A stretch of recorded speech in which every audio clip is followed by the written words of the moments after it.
জঞ্জালের ভিড়ে সবুজের সমারোহ, এমন আশা শহরের অসংখ্য মানুষের। যদিও বাস্তবতা প্রায় সবারই জানা, তবুও আছে ব্যতিক্রম। ইট পাথরের নগরে একখণ্ড ফসলি জমি যেন রাজধানীর হাতির ঝিল। সেখানে জমে থাকা দীর্ঘদিনের ময়লা আবর্জনা ও প্লাস্টিকের স্তূপ সরিয়ে শীতকালীন ফসল ফলিয়েছে নিম্ন আয়ের কিছু মানুষ। এ যেন গোবরে পদ্ম ফুল। শহরের বুকে এমন সবজি ক্ষেতের পুরো গল্প জানাচ্ছেন ভাস্কর ভাদুরী, ছবি তুলেছেন নির্মল চন্দ্র। মেঘনা গ্রুপ অফ ইন্ডাস্ট্রিজ, বাংলাদেশের অগ্রযাত্রায়, মানুষের আস্থায়।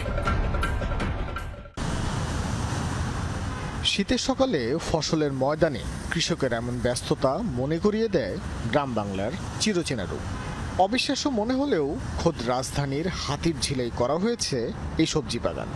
ব্যস্ত শহরে হাতির ঝিলের বুক চিরে যখন লাখো নগরবাসীর যাতায়াত, তখন তার পাশেই দেখা মিলবে এমন সবুজের। কি নেই এখানে?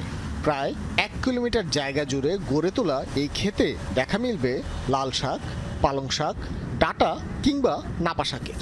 ক্ষেত পরিষ্কার করছিলেন কিশোরগঞ্জ থেকে ঢাকায় আসা রুনি আলম।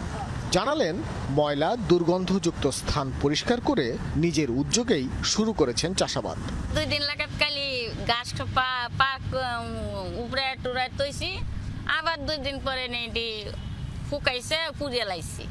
পুড়িয়ে এটা শালি করছি, শালি করে আবার পুবাই এটা করছি। এখন আপনার ক্ষেতে কি কি হয়েছে? মূলা শাক, পালং শাক, লাউ শাক। 2 মাস আগে হাতির ঝিলের পাশে বেগুনবাড়ির বিভিন্ন পেশার মানুষ ঢাল পরিষ্কার করে শুরু করে এই ফসলি কার্যক্রম। পরিষ্কার যার, সবজি তার। এই নীতিতে ক্ষেতগুলো ভাগ করা হয়েছে বিভিন্ন ব্লকে।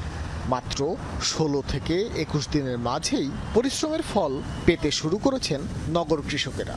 আগে পলিথিন পুরাইছি, কাঁচাইছি, আংটা দিয়ে টাইনা নিচের থেকে পুড়তে পুড়তে পরে মনে করেন এই জায়গাটা মাটি বন্ধ পারিছি। আর নিচেরটা যে ময়লা ছিল এটাতে পার বান্ধার পরে এটা মনে করেন যে মাটি কুবাইয়া আগে 2-3 দিন শুকাইছি। শুকাইবার পরে এখন মনে করেন সবচেয়ে থেকে বেশি ভালো ফলন হইলো লাল শাক আর হইলো মূলা। এটা তদনগত হয়, হ্যাঁ, এটা একটু ডিমান্ড আছে, একটু বেচতে পারি।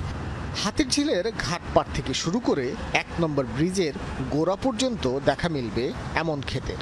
সবজি ফলানোর পাশাপাশি কৃষকরা ক্ষেত থেকেই বিক্রি করছেন উৎপাদিত পণ্য।